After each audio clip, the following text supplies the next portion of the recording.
మన ప్రభువును ప్రియ రక్షకుడైన యేసుక్రీస్తు ప్రభుల వారి అతి శ్రేష్టమైన నామంలో ఈ జనవరి నెల ఈ 2025 సంవత్సరం ఈ చివరి ఈ శనివారం పరిశుద్ధాత్మ కూడికలో పాలుపంపులు పొందిన దేవుని బిడ్డలైన మీ అందరికీ హృదయపూర్వకమైన వందనాలు. దేవుడు ఇంతవరకు మనలను మన కుటుంబాలను కంచివేసి కాపాడి నూతన సంవత్సరంలో 25 రోజుల పాటు ఆయన సన్నిధిని తోడుగా నడిపించిన దేవునికి ఒక్క క్షణం దేవుని స్తోత్రం చెప్దాం. హల్లెలూయా హల్లెలూయా. ఒక మాటను మనం ధ్యానం చేసుకుందాం. రాజుల మొదటి గ్రంథం 6వ అధ్యాయం 13వ వచనంలో రాయబడిన మాట ఒకసారి మీరు చూడండి. ఈ రోజున వాగ్దానంగా కూడా ఆ మాట వచ్చింది. ఆ మాటను ఒకసారి మనం చూసుకుందాం. రాజుల మొదటి గ్రంథం 6వ అధ్యాయం 13వ వచనంలో రాయబడిన మాట, చక్కటి మాట. నా జనులైన ఇశ్రాయేలీయులను విడిచిపెట్టక నేను వారి మధ్య నివాసము చేసేదను. అందరు గట్టిగా ఆమెను చెప్పండి. నేను చెప్తాను ఆ మాట, మీరు అందరు కలిసి చెప్పండి. నా జనులైన ఇశ్రాయేలీయులను విడిచిపెట్టక నేను వారి మధ్య నివాసము చేసేదను. ఈ మాట విన్నాం కదా, మన జీవితంలో ఈ వాగ్దానం దేవుడు నెరవేర్చాలి. ఆమెను చెప్పండి. సాక్షాత్తు ప్రభు చెప్తున్న మాట, నా జనులైన ఇశ్రాయేలీయులను, నా బిడ్డలను నేను ఎన్నడూ విడిచిపెట్టను. విడిచిపెట్టక నేనేం చేస్తానో తెలుసా? నేను వారి మధ్య నివాసం చేస్తాను. ఆమెను చెప్పండి గట్టిగా. మన దేవుడు మనతో నివాసం చేయబోతున్నాడు. ఆమెను చెప్పండి. మన దేవుడు మనతో కలిసి నడవబోతున్నాడు. ఆమెను చెప్పండి. మన దేవుడు మన పక్షాన కార్యాలు చేయబోతున్నాడు. ఆమెను చెప్పండి. ఈ రోజున ఆయన మాటలు వింటున్న మన జీవితంలో ఆయన మన మధ్య నివాసం చెయ్యాలి అనే ఆశ మనలో ఉండాలి. లేదండి, మా బంధువులు వస్తారు, మాతో నివాసం చేస్తారు, మా కుటుంబస్తులతో మేము నివాసం చేస్తాం, మా ఇరుగు పొరుగు వారితో కలిసి మేము నివాసం చేస్తాం, ఆయన మాకు కనబడ్డ కదా, ఆయన మాకు ఎలా నివాసం చేస్తాడు అని మనం అనుకుంటాం. కానీ దేవుడు వాగ్దానపూర్వకంగా మాట్లాడుతున్న మాట ఏంటంటే, నా జనులైన వారిని ఆయన ఖచ్చితంగా చెప్తున్నాడు. నా జనులైన వారిని నేను విడిచిపెట్టక నేను వారి మధ్య నివాసం చేస్తాను. ఆయన నివాసం చేసే దేవుడు. మనం అనుకుంటాం కొన్నిసార్లు బలహీనత వచ్చినప్పుడు, సమస్య వచ్చినప్పుడు, పని అవ్వనప్పుడు, ఏదైనా పని జరగనప్పుడు మనం అనుకునేది తెలిసిన, నన్ను ఎవ్వరు పట్టించుకోలేదండి, నన్ను విడిచిపెట్టేశారు, నన్ను ఎవ్వరు పట్టించుకోలేదండి, అసలు నా ఊసే ఎవరు గుర్తించలేదు అని అనుకుంటుంటాం. మనుషులైతే కొంతకాలం మనల్ని పలకరిస్తారు, మర్చిపోతారండి. మనుషులు కొంతకాలం మనల్ని ప్రేమిస్తారు, విడిచిపెడతారండి. డబ్బున్నంత వరకు ప్రేమించేవాళ్ళు స్నేహితులు కొందరు ఉంటారు. పరపతి ఉన్నంత వరకు ప్రేమించేవాళ్ళు, కలిసి ఉండేవాళ్ళు కొందరు ఉంటారు. ఆరోగ్యం ఉన్నంత వరకు కలిసి ఉండేవాళ్ళు కొందరు ఉంటారు. అనారోగ్యం వచ్చిందా, ఇక వాళ్ళతో నాకేంటి, నేనెందుకు వాళ్ళని పలకరించాలని విడిచిపెట్టే మనుషులు ఉంటారు. డబ్బు పోయిందా, డబ్బు లేని వాళ్ళతో వీళ్ళతో నాకు స్నేహం ఏంటి అని విడిచిపెట్టే వాళ్ళు ఉంటారు. సంపద రాకుండా మనం నిస్సహాయ స్థితిలో ఉన్నామా, పలకరించే నాదుడు ఉండడు. ఈ లోకంలో మనుషులు మన దగ్గర అన్నీ ఉన్నప్పుడు మనల్ని ప్రేమిస్తారు, సహవాసం చేస్తారు, స్నేహం చేస్తారు, పలకరిస్తారు, పరామర్శిస్తారు. ఏది లేదని తెలిసిందా, ఒక్క క్షణం కూడా మనతో కలిసి ఉండడానికి ఇష్టపడరు. ఈ లోకంలో ఉన్న మనుషులే ఈ విధంగా ఉంటున్నారు కదా, మరి మన దేవుడు మనతో ఎలా ఉంటాడు అని ఒక్కసారి మనం ఆలోచించాలి. మనుషులు మనల్ని మోసం చేయొచ్చు, మనుషులు మనల్ని విడిచిపెట్టవచ్చు, మనుషులు మనల్ని తోలనాడి మనల్ని చూడొచ్చు, మాట్లాడొచ్చు. కానీ మన దేవుడు ఏమంటాడు తెలుసా? నా జనులైన ఇశ్రాయేలీయులను, అంటే నా బిడ్డలను, నా ప్రజలను, నా సంతతి, నేను ఎన్నడూ వారిని విడిచిపెట్టను. విడిచిపెట్టకుండా నేనేం చేస్తాను తెలుసా? ఎక్కడో కొండ మీద ఉన్నాను, నా ప్రజలు అక్కడ ఉన్నారు. ఎక్కడో సప్త సముద్రాల అవతల ఉన్నాను, నా ప్రజలు అక్కడున్నారు, నేను విడిచిపెట్టను అని సరిపెట్టుకోవట్లా. ఆయన అన్న మాట ఏంటి తెలుసా? నా జనులైన ఇశ్రాయేలీయులను, నా ప్రజలను విడిచిపెట్టక నేను వారి మధ్య నివాసము చేయబోతున్నాను. ఆమెను చెప్పండి గట్టిగా. దేవుడు మన మధ్య నివాసం చేయాలి, ఆ ఆశ మనకు ఉండాలి. ఒకప్పుడు రింగ్ టోన్లు ఉండేవి. యేసయ్యా మా ఇంటికి రావా, పిల్లలు మాట్లాడినట్లుగా. ఆ రింగ్ టోన్ ఒకరికి మనకు సరిపోతుందా? యేసయ్య మన ఇంటికి రావాలని మనం నోరారా పలకాలి. దేవుడు మనతో నివాసం చెయ్యాలి. మనతో నా భర్త ఉన్నాడండి, నా భార్య ఉందండి, నా కడుపును పుట్టిన బిడ్డలు ఉన్నారండి, మేము కలిసి నివాసం చేస్తున్నాం. తప్పు కాదు. మనతో మన దేవుడు నివాసం చేసేటట్లుగా మన కుటుంబం మార్చబడాలి. ఆమెను చెప్పండి. మనం ఉన్నాం, మన ఇంట్లో కష్టపడుతున్నాం, తెచ్చుకుంటున్నాం, ఆ పూటకి ఏదో ఒక ముద్ద వండుకుంటున్నాం, తింటున్నాం.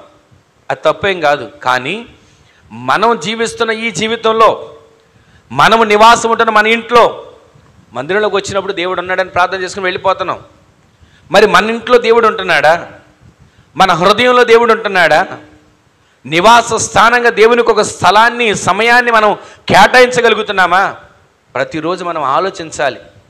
లేదులేండి, నేనున్నాను, నా భర్త, నా బిడ్డలు, నా కుటుంబం, నా భార్య, ఇంతవరకు సరిపోదా? మా అత్తగారు, మా అమ్మగారు, మా మామగారు, మా నాన్నగారు వీళ్ళందరూ ఉన్నారు కదా, నా తమ్ముడు వారి కుటుంబం, నా చెల్లి వారి కుటుంబం వీళ్ళందరూ ఉన్నారు కదా, సరిపోదా? అందరూ ఉన్నా, ఎంతమంది ఉన్నా దేవుడు లేని జీవితం సున్నా. దేవుడు మన ఇంట్లో ఉంటే, ఆయన మనతో నివాసం చేస్తే, ఆయన మన మధ్య నివాసం ఉంటే మన జీవితాలు వెలిగించబడతాయి. ఇశ్రాయేలు ప్రజలతో దేవుడు ఉన్నాడు. ఐగుప్తులో ఉన్నటువంటి ఐగుప్తు ప్రజలతో దేవుడు లేడు. అక్కడేమో కట్టిక చీకటి, ఇక్కడేమో దేవుని వెలుగు, అక్కడేమో గాఢాంధకారం, ఇక్కడేమో ఉన్నతమైనటువంటి కృపతో నింపబడ్డారు. ఈ రోజున దేవుడు మనతో ఉంటే కరువు వచ్చినా, కరువు గురించి మనం భయపడమండి. దేవుడు మనతో ఉంటే ఏ బలహీనత వచ్చినా బలహీనత గురించి భయపడం. దేవుడు మనతో నివాసం చేస్తే ఏ రకమైన సమస్య వచ్చిందా, నిందలు వచ్చాయా, ఒత్తిడి వచ్చిందా, అవమానం వచ్చిందా, ఏది వచ్చినా దాన్ని చూసి అసలు భయపడం, దాని గురించి ఆలోచించం. ఎందుకో తెలుసా? ఒకే ఒక ధైర్యం, నా దేవుడు నాతో నివాసం చేస్తున్నాడు, ఈ సమస్యలు అంతా నా ముందు, నా దేవుడు నాతో నివాసం చేస్తున్నాడు, ఈ బలహీనత నన్నేం చేస్తుంది, నా దేవుడు నాతో నివాసం చేస్తున్నాడు, ఈ సమస్య నా ముందు ఎలా జయిస్తుంది. ఈ నిరీక్షణ క్రైస్తవులుగా, దేవుని బిడ్డలుగా, ఆత్మీయులుగా, విశ్వాసులుగా మనందరి జీవితాల్లో దేవుడు స్థిరపరచునుగాక. మనలో ఒక నిరీక్షణ, డబ్బు లేదు అయినా సరే ఒక నిరీక్షణ ఉండాలి, నా దేవుడు నా అవసరత తీరుస్తాడు. అప్పులు ఉన్నాయా అయినా ఒక నిరీక్షణ కలిగి ఉండాలి, నా దేవుడు ఈ సమస్య నుంచి దాటేస్తాడు. ఎంత ప్రయత్నించినా ఒకవేళ వ్యాపారం ఒక్కొక్క రోజు జరగలేదా, ఏం నిరాశ పడకండి. నా దేవుడు ఈరోజు వ్యాపారం లేకపోవచ్చు, రేపు ఈ రోజుది రేపటిది కలిపి రెండంతల వ్యాపారం ఇస్తాడు. గట్టిగా ఆమె చెప్పండి. చేతి పని లేదనో, కలిసి రాలేదనో, కష్టాలు వచ్చాయనో ఎక్కడ కృంగిపోవద్దు. దేవుడు మనతో నివాసం చేసేటట్లుగా మనం ఆయనకు అప్పగించుకుందుము గాక. ఆయన అంటున్నాడు, నా జనులైనటువంటి ఇశ్రాయేలులను నేను విడిచిపెట్టక వారితో నేను నివాసం చేస్తా. ఎలా నివాసం చేస్తాడు, ఎప్పుడు నివాసం చేస్తాడు? ఒకసారి నిర్గమకాండం 25వ అధ్యాయం 8వ వచనంలో చూడండి, చక్కటి మాట ఉంటుంది, త్వరగా చూడండి. నిర్గమకాండం 25వ అధ్యాయం 8వ వచనంలో రాయబడిన మాట.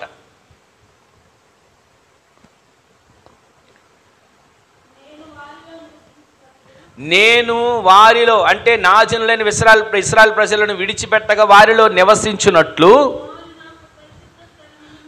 వారు నాకొక పరిశుద్ధ స్థలాన్ని నిర్మించాలి. గట్టిగా ఆమె చెప్పండి. దేవుడు మనతో నివాసం ఉండాలని అంటే మొట్టమొదటిదిగా ఆయనకి వెండో, బంగారమో, కష్టపడిన సంపాదనో, లేకపోతే మనం దాచుకున్నటువంటి ఇది ఏది ఆయనకి ఇవ్వమని కోరట్లా. దేవుడు మనతో నివాసం ఉండాలి అని అంటే ఏం కావాలంటే ఆయనకి ఒక పరిశుద్ధ స్థలము దేవునికి కావాలి. ఆమె చెప్పండి గట్టిగా. పరిశుద్ధ స్థలం ఎక్కడుందయ్యా?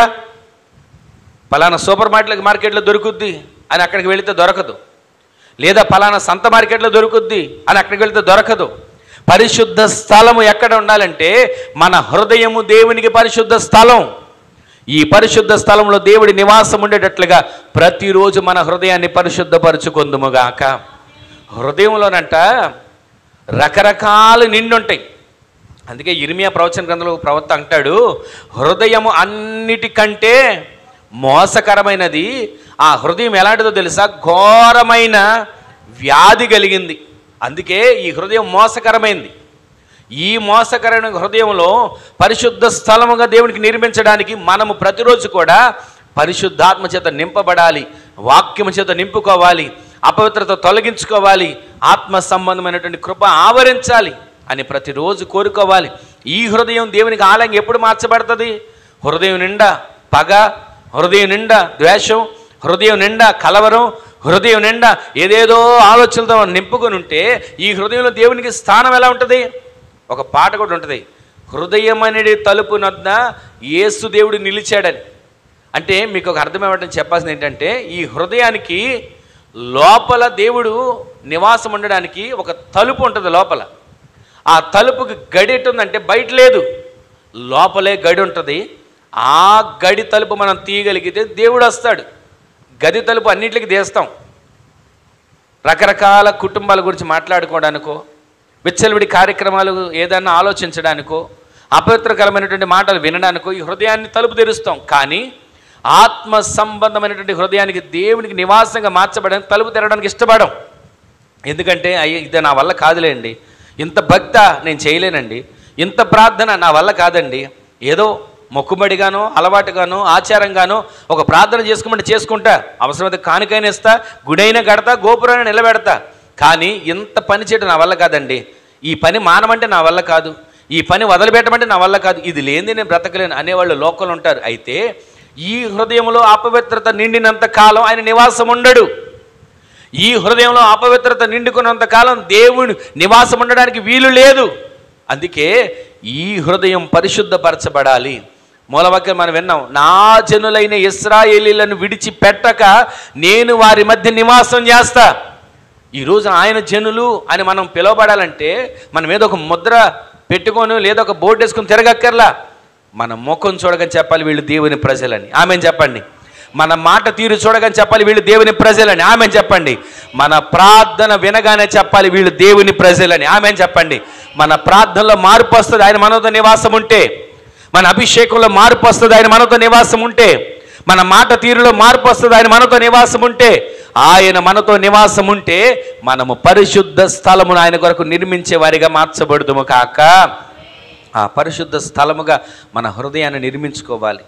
ఆ పరిశుద్ధ స్థలముగా మన హృదయాలు మార్చబడాలి. ఆ పరిశుద్ధ స్థలాలుగా మన ఆత్మీయ జీవితం మార్చబడాలి. మరొకసారి ఇంకొక మాట మీకు చూపిస్తూ చూడండి. లేవియాకాండం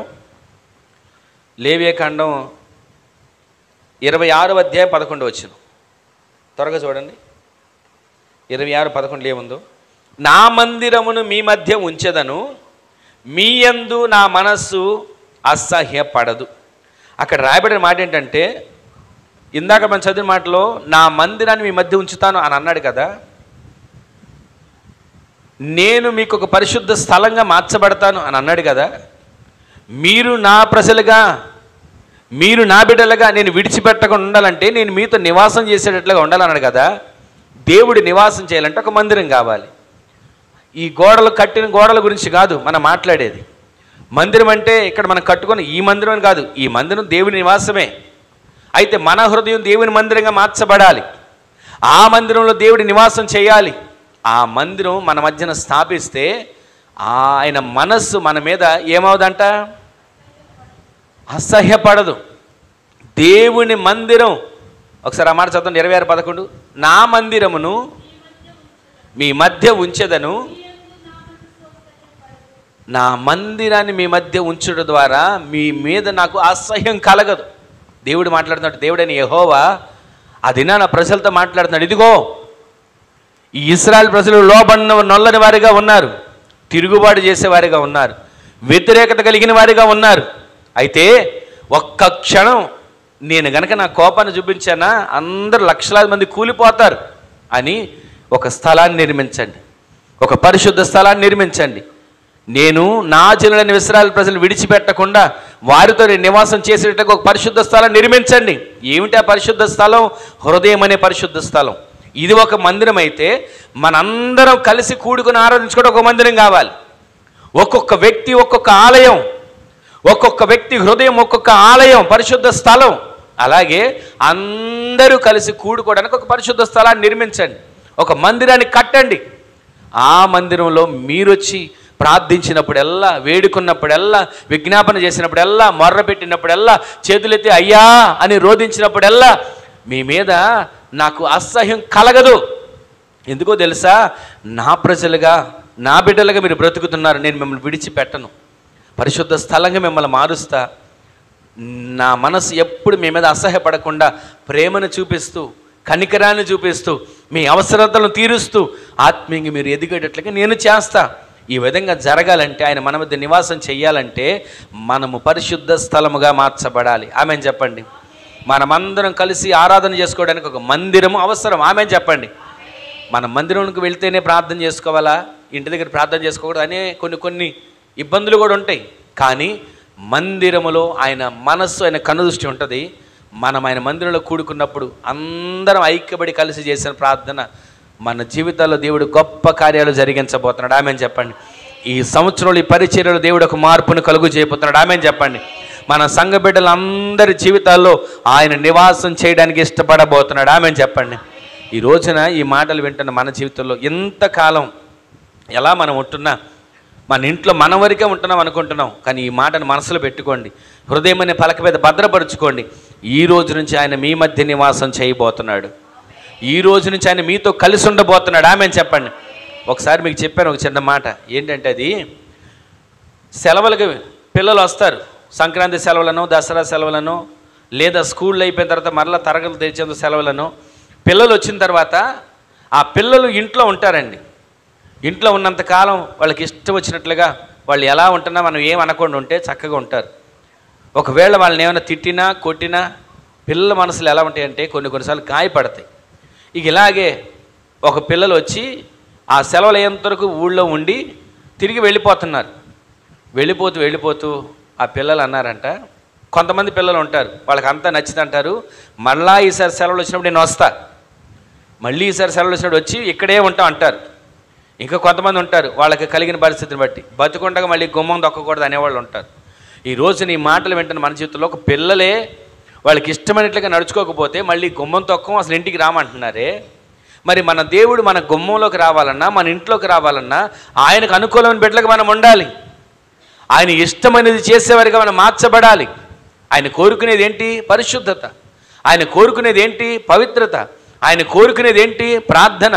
ఆయన కోరుకునేది ఏంటి? వాక్యాన్ని చదవటం, స్తుతించడం, ఆయన కొరకు నిత్యము సింహాసనం వేయడం. అది మనం చేయకోకుండా యేసయ్యా మా ఇంటికి రావా అని ఎంతగా మొర్రపెట్టినా ఆయన మన ఇంటికి రాలేకపోతున్నాడు. ఆయన మన ఇంటికి వచ్చినప్పుడు స్తుతుల సింహాసనం ఉంటుందా? ఆయన మన ఇంటికి వచ్చినప్పుడు వాక్యపు వెలుగు ఉంటుందా? ఆయన మన ఇంటికి వచ్చినప్పుడు కుటుంబంగా కలిసి అన్ని సన్నిధిలో ఆరాధించగలుగుతున్నామా? ఇది మన కుటుంబంలో లేకుండా ఆయన మన మధ్య లేడు, ఆయన నా ఇంట్లోకి రాలేదు, నాకే కార్యం జరగలేదు, నాకు ఏ మేలు కలగలేదు, మనం ఎంత ఏడ్చినా మొర్రపెట్టినా ఏ ప్రయోజనం కలగట్లా. ఈ రోజున మూలవాక్యం దేవుడు మాట్లాడుతున్నాడు, నా జనులైన ఇశ్రాయేలును నేను విడిచిపెట్టను, నా ప్రజలను విడిచిపెట్టను, వారి మధ్య నేను నివాసం చేస్తా. ఎప్పుడో తెలుసా? వారు నాకు పరిశుద్ధ స్థలంగా మార్చబడాలి, వారు నాకు పరిశుద్ధ స్థలాన్ని నిర్మించాలి, నా మందిరం అక్కడ కట్టబడుతుంది. ఆ మందిరంలో వారు చేసిన ప్రార్థన మీద నాకు అసహ్యత అనేది కలగదు, వారి ప్రార్థనకి నేను జవాబునివ్వబోతున్నాను. ఆమేన్ చెప్పండి. ఈరోజు నీ మాటలు వింటున్న మన జీవితంలో ఒక్క క్షణం ఆలోచించండి. దేవుడే మాట్లాడుతున్నాడు, నేను వారి మధ్య నివాసం ఉంటాను, నేను వారితో నివాసం చేస్తానని. ఆ విధంగా నివాసం చెయ్యాలనంటే మన ఆత్మీయ జీవితం ఆయనకు అప్పగించుకొని జీవించేటట్లుగా మార్చబడును గాక. మరొక మాట చదివించి నేను ముగించేస్తా. 9 అయిపోయింది, ఒకసారి చూడండి. ద్వితీయోపదేశకాండం 31వ అధ్యాయం 6-8 వచనాలు. ద్వితీయోపదేశకాండం 30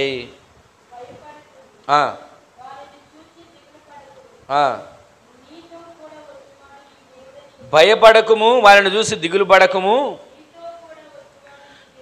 నీతో కూడా వచ్చువాడు నీ దేవుడైన యెహోవాయే, ఆయన నిన్ను విడువడు, నిన్నెన్నడు ఎడబాయడు. ఆమేన్ చెప్పండి. ఇప్పుడు 8వ వచనం చదవండి. యెహోవా తోడయుండి ఆయన నిన్ను విడువడు, నిన్ను ఎడబాయాడు. గట్టిగా ఆమేన్ చెప్పండి. ఆయన నీతో నివాసం ఉంటే, పరిశుద్ధ స్థలంగా నీవు మార్చబడితే, ఆయన కొరకు నీ హృదయాన్ని మందిరంగా కట్టుకుంటే నిన్ను విడువడు, నిన్ను ఎడబాయడు. గట్టిగా ఇప్పుడు ఆమేన్ చెప్పండి. ఈరోజు నీ మాటలు వింటున్న మాటలు మన హృదయాల్లో స్థిరపరచబడాలి. దేవుడు మనతో నివాసం ఉండాలి అంటే ఆయన అంటున్నాడు, నేను వారి మధ్య నివాసం చేస్తా. నివాసం ఉండాలంటే ఎలా ఉండాలి? ఒకటి, పరిశుద్ధ స్థలంగా మార్చబడాలి. రెండవది, మనమే ఆ పరిశుద్ధ స్థలంలో ఒక మందిరంగా కట్టబడాలి. మూడవది, ఆయన చేసే కార్యం ఏంటంటే అలా జరిగితే ఆయన మనల్ని ఎన్నడూ ఏం చేయడంట?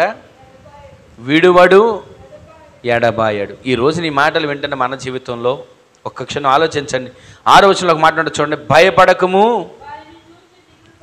వారిని చూసి దిగులు పడబాకు, నీ దేవుడైన యెహోవా. ఇప్పుడు ఆమేన్ చెప్పండి. ఆ మాటను ఒకసారి వినండి అందరూ. భయపడొద్దు, వారిని చూసి దిగులు పడొద్దు. ఒక మాట చెప్పనా మీకు, ప్రతిరోజు మనకు భయాలేనండి. ప్రతిరోజు మనకు భయాలే. రేపు ఏమవుద్దో, రేపు ఎలా ఉంటుందో. దేవుడు అంటున్నాడు, నేను మీతో ఉంటే మీకెందుకు భయం? నేను మీతో నివాసం ఉంటుంటే మీకెందుకు భయం? చిన్నపిల్లలు అనుకుంటారు కదా, రాత్రి బయటకు వెళ్ళాలంటే భయం. అంటే తల్లిదండ్రులు బయటకు వస్తారు, అప్పుడు వాళ్ళకి భయం ఉండదు.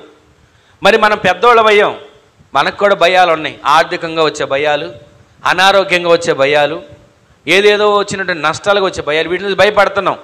అసలు మన ఇంట్లో ఆయన నివాసం ఉండేటట్లుగా మనం మార్చబడితే ఈ భయాలు ఎందుకు ఉంటాయి?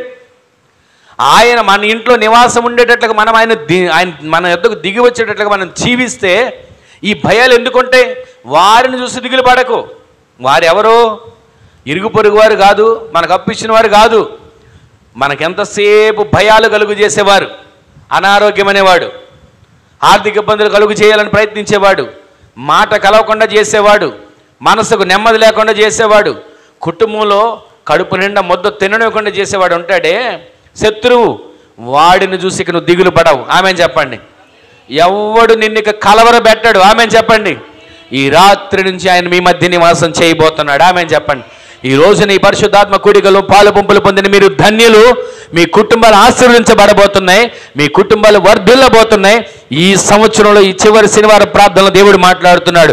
ఆయన మీ మధ్య నివాసం చేసేటట్లుగా ఆయన దిగి రాబోతున్నవే దేవుడు, కలిసి ఉండబోతున్న దేవుడు, ఆయన మనతో నివాసం చేయబోతున్న దేవుడు.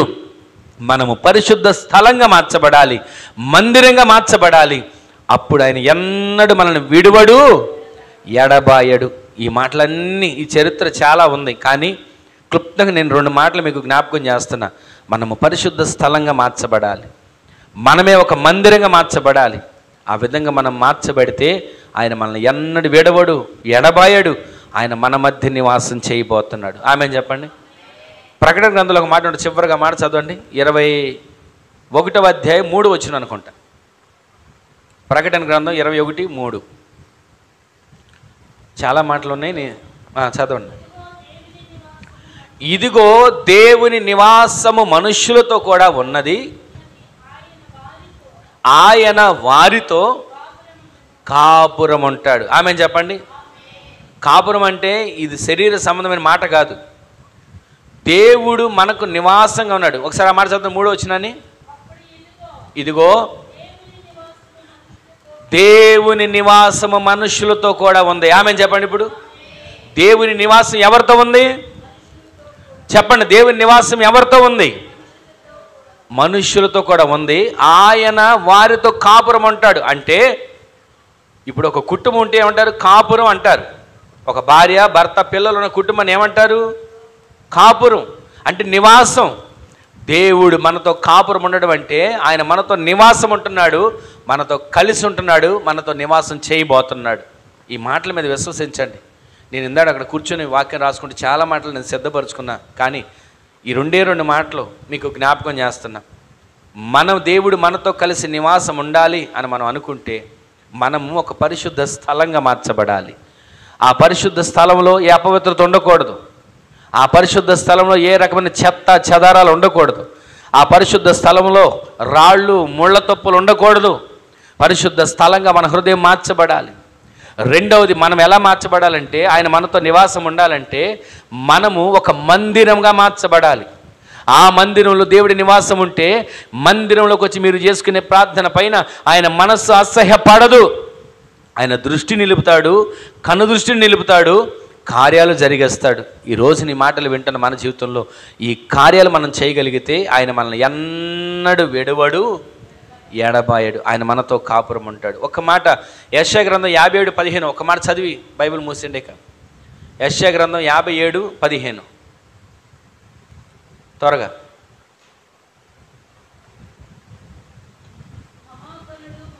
మహాగణుడును మహోన్నతుడును పరిశుద్ధుడును నిత్య నివాసియునైనా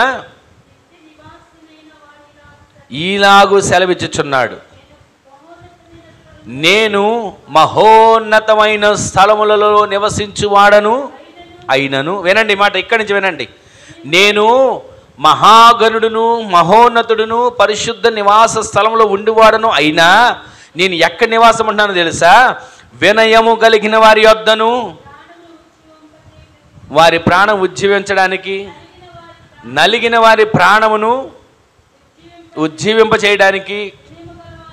ఈ మాట అందరూ వినండి. వినయము గలవారి యొద్దను దీన మనస్సు గలవారి యొద్దను నేను నివసించుచున్నాను. గట్టిగా ఆమేన్ చెప్పండి.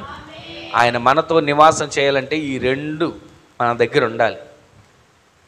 ఒకటేమో పరిశుద్ధ స్థలంగా మనం మార్చబడాలి, రెండవది మందిరంగా మార్చబడాలి, మూడవది మనం ఎలా మార్చబడాలి తెలుసా? వినయము దీన మనస్సు. ఈ రెండు ఒకదానికి సంబంధించినవే. వినయము దీన మనస్సు అంటే మనకు తెలిసినందుకు చాలా పదాలు ఉంటాయి. వినయంగా నటించే వాళ్ళు కొందరు ఉంటారు, వినయం కలిగి ఉండేవాళ్ళు కొందరు ఉంటారు. దీన మనస్సు అంటే ప్రతి వారిని ప్రేమించే మనసు. దీన మనస్సు అంటే మనకు శత్రువు అయినా సరే మనం ప్రేమించాలండి, అది దీన మనస్సు. మనకు విరోధంగా ఉన్నాడా అయినా మనం ప్రేమించాలి, వాళ్ళ మీద పగబెట్టుకోకూడదు. ఒకవేళ మనకు విరోధంగా ఆలోచన చేసిన ఎవరిని మనం ద్వేషించకూడదు, దీన మనసుతో మనం ప్రేమించాలి. ఆయన అంటాడు, వినయము కలిగిన వారి వద్దను దీన మనస్సు గల వారి వద్దను నేను నివాసం ఉంటా. ఎందుకో తెలుసా? అసలు నేను ఎవరిని? మహాగణుడును, మహోన్నతుడును, పరిశుద్ధ నివాసి అయిన దేవుడు ఎక్కడ నివాసం ఉంటున్నాడో తెలుసా? వినయము కలిగిన వారి వద్ద, దీన మనస్సు కలిగిన వారి వద్ద నివాసం ఉంటున్నాడు. ఈ రోజున దేవుని సందులో మాటలు వింటున్న మనం, దేవుని సందులో ఆయన ఆరాధిస్తున్న మనం, దేవుని సందులో ప్రతిరోజు ఆయన సందులో ప్రార్థిస్తున్న మనం, నా దేవుడు నాతో నివాసం ఉండాలి అనే ఆశ ఉండాలి, నా దేవుడు నాతో కలిసి జీవించాలి అనే కోరిక ఉండాలి. మనం ఎవరో ధనవంతులు మనతో మనల్ని ప్రేమించాలనో, ధనవంతుల దృష్టిలో మనం పడాలనో, ఎమ్మెల్యే గారి దృష్టిలోనో, ప్రెసిడెంట్ గారి దృష్టిలో మనం పడాలని కోరుకుంటాం. కానీ యెహోవా దృష్టిలో, యేసయ్య కన్ను దృష్టిలో మనం పడాలని, ఆయన కన్నులు మన మీద ఉండాలని, ఆయన సన్నిధి మనతో ఉండాలని, ఆయన మనతో నివాసం చేయాలని ఏ రోజైనా ఆశపడుతున్నామా? ఒక్క క్షణం ఆలోచించండి. ఈ రాత్రి దేవుని సందులో ఈ దినాన కూడి ఆయన మాటలు వింటున్న మీరు ధన్యులు. దేవుడు మిమ్మల్ని ధన్యులుగా మార్చునుగాక. దేవుడు ఈ వాగ్దానాన్ని మీ కుటుంబాల్లో నెరవేర్చునుగాక.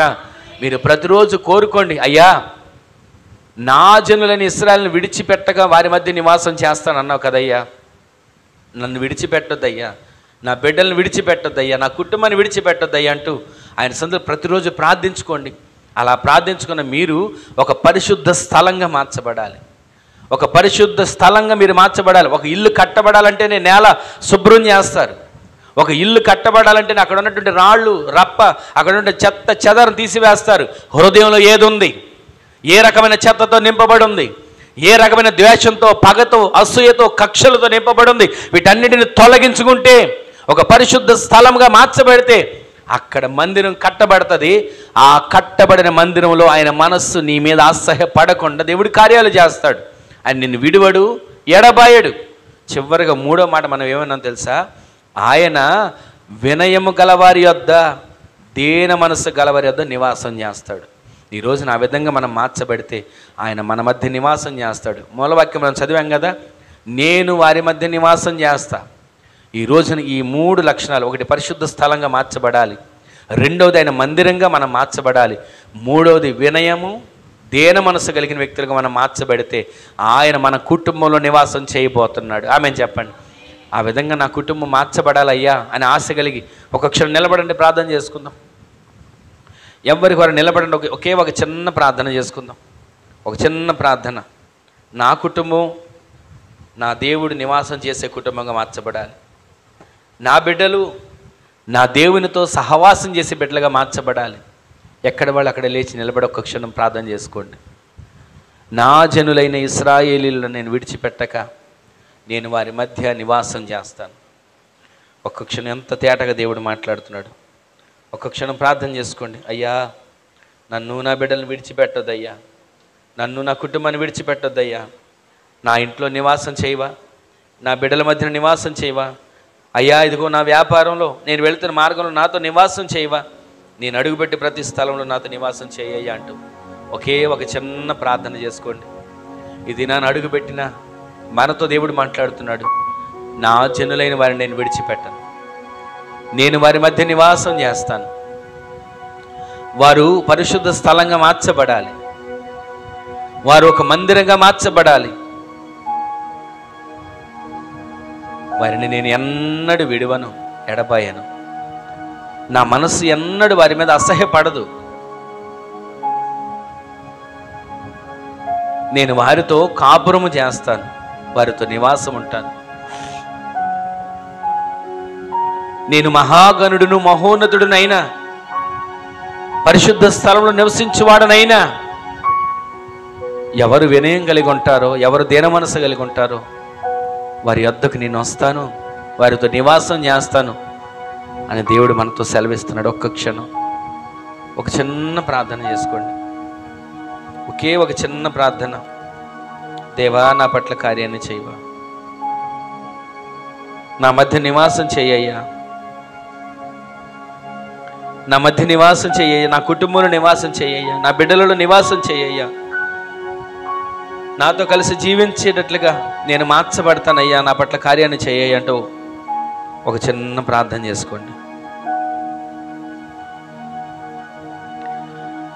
వినయము గలవారిని తగిన సమయములో హెచ్చించువాడవని, వినయము గలవారిని తగిన సమయములో హెచ్చించువాడవని, నీవు వాడు పాత్రనై నేనుండుటకై నిలిచియుందును పవిత్రతతో, నీవు వాడు పాత్రనై నేనుండుటకై నిలిచియుందును పవిత్రతతో. హల్లెలూయా, యేసయ్యా నీకే స్తోత్రమయ్యా, హల్లెలూయా, యేసయ్యా నీకే స్తోత్రమయ్యా. మహాగణుడవు మహోన్నతుడవు,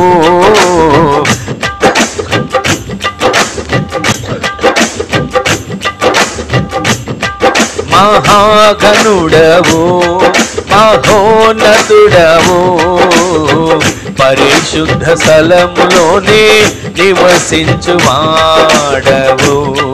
కృపా సత్య సంపూర్ణమై మా మధ్యలో నివసించుట న్యాయమా, నన్ను పరిశుద్ధ పరచుటే నీ ధర్మమా, కృపా సత్య సంపూర్ణమై మా మధ్యలో నివసించుట న్యాయమా, నన్ను పరిశుద్ధ పరచుటే నీ ధర్మమా. మహాగణుడవు మహోన్నతుడవు, పరిశుద్ధ స్థలములోనే నివసించువాడవు,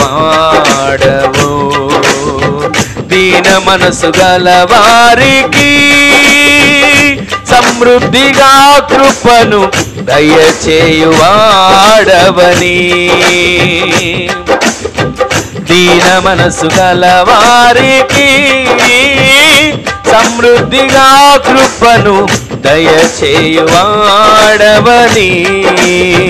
నీ సముఖములో సజీవ సాక్షినై కాపాడుకొందును మెలకువతో, నీ సముఖములో సజీవ సాక్షినై కాపాడుకొందును మెలకువతో. హల్లెలూయా, యేసయ్యా నీకే స్తోత్రమయ్యా, హల్లెలూయా, యేసయ్యా నీకే స్తోత్రమయ్యా. మహాగణుడవు ఆమేన్, మహోన్నతుడవు, పరిశుద్ధ స్థలములోనే నివసించువాడవు, మహాగణుడవు ఆమేన్ ఆమేన్, పరిశుద్ధ స్థలములోనే నివసించువాడవు, శోధింపబడు వారికి మార్గము చూపించి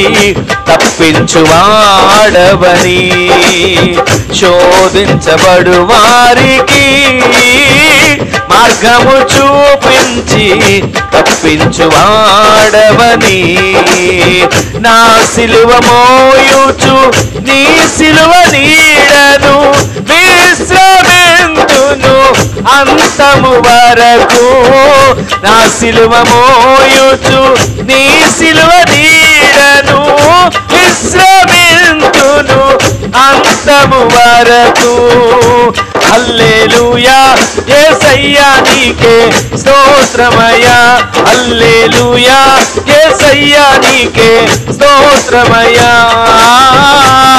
మహాగణుడవామే మహోన్నతుడవు, పరిశుద్ధ స్థలములోనే నివసించువాడవు. అందరూ కలిసి పాడదాం.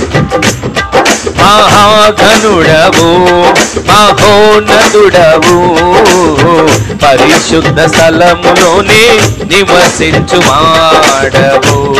కృపా సత్య సంపూర్ణమై ఆ మధ్యలో నివసించుట న్యాయమా, నన్ను పరిశుద్ధపరచుటే నీ ధర్మమా. కృపా సత్య సంపూర్ణమై మా మధ్యలో నివసించుట న్యాయమా, నన్ను పరిశుద్ధపరచుటే నీ ధర్మమా. కృపా సత్య సంపూర్ణమై, కృపా సత్య సంపూర్ణమై, కృపా సత్య సంపూర్ణమై మా మధ్యలో నివసించుట న్యాయమా, నన్ను పరిశుద్ధపరచుటే నీ ధర్మమా. పరిశుద్ధపరచుటే నీ ధర్మమా, పరిశుద్ధపరచుటే నీ ధర్మమా. మహాగణుడవు మహోన్నతుడవు, మహాగణుడవు మహోన్నతుడవు, మహాగణుడవు మహోన్నతుడవు, పరిశుద్ధ స్థలములోనే నివసించువాడవు, పరిశుద్ధ స్థలములోనే నివసించువాడవు, పరిశుద్ధ స్థలములోనే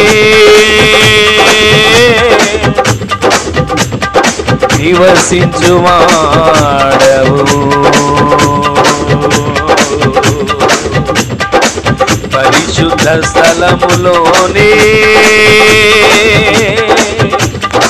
యేసయ్యా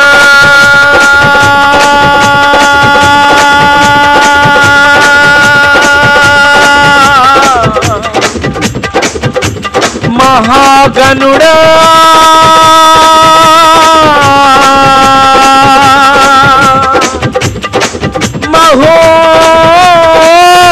మహోన్నతుడా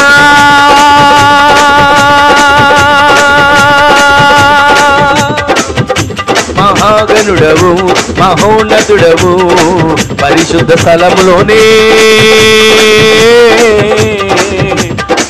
నివసించువాడవు.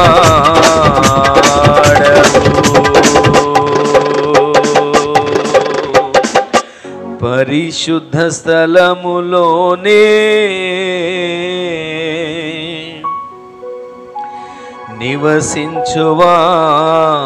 నివసించువాడవు.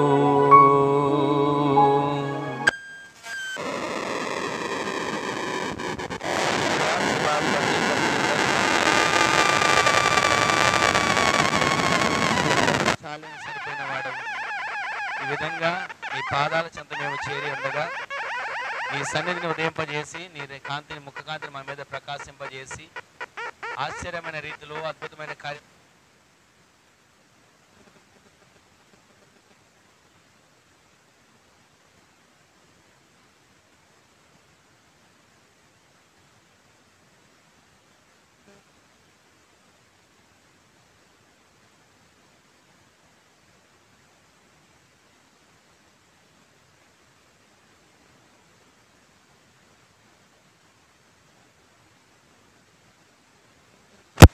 మీరు మాకు ఒక్కొక్కటిగా తేటగా తెలియజేస్తూ వచ్చారు. నా జనులైన ఇశ్రాయేలును నేను విడిచిపెట్టక వారి మధ్యన నివాసం చేస్తానన్నారు ప్రభువా. అవునయ్యా, మేము ఏ విధంగా ఉంటే మీరు నివాసం చేస్తారో ఒక్కొక్కటిగా మీరు మాట్లాడుతూ వచ్చిన మాటలను బట్టి వందనాలు చెల్లిస్తున్నాం తండ్రి.